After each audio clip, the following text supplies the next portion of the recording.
Something can only get so big until it is larger than life. And when it comes to positions of power, it's no exception.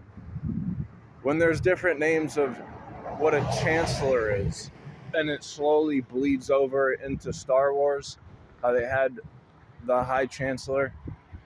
These are like really commandeering because in the United States we've got Hollywood and they propagate movies that have a hierarchy because it builds the intensity.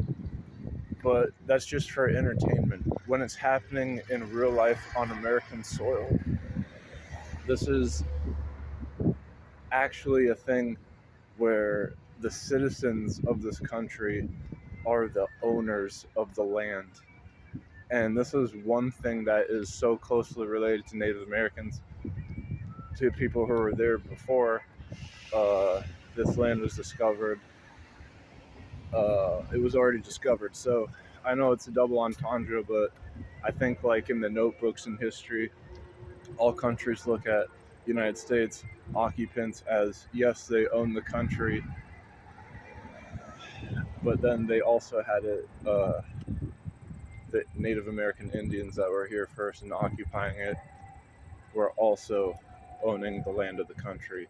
So like the fact that it isn't like wide versed where they commune is notable something. I mean, I've gone to an Indian powwow once or twice. I've hung out with them in college. But other than that, it's not like in a normal day and I see them every day. It's not like that. I guess they live on their reserves. And so that can be a notable like vector to what chancellors are to Hollywood and then foreign affairs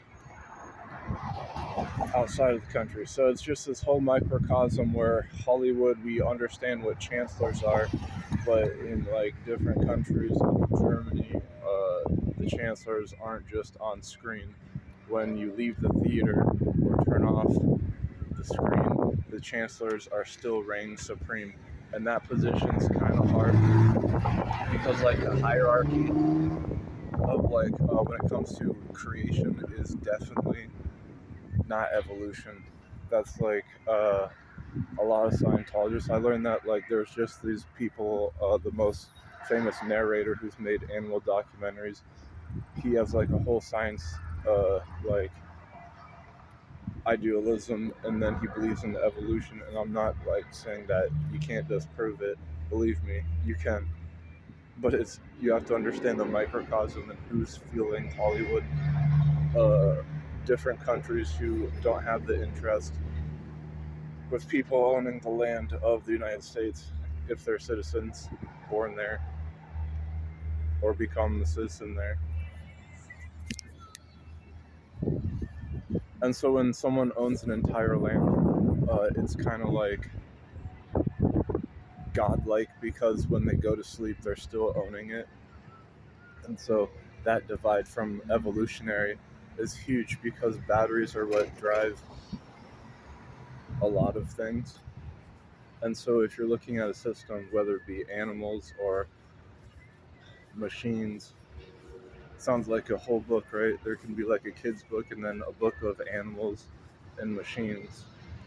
And basically the connections, the vector point, shared data point is a battery. And that's why the Matrix, they made that point super evident.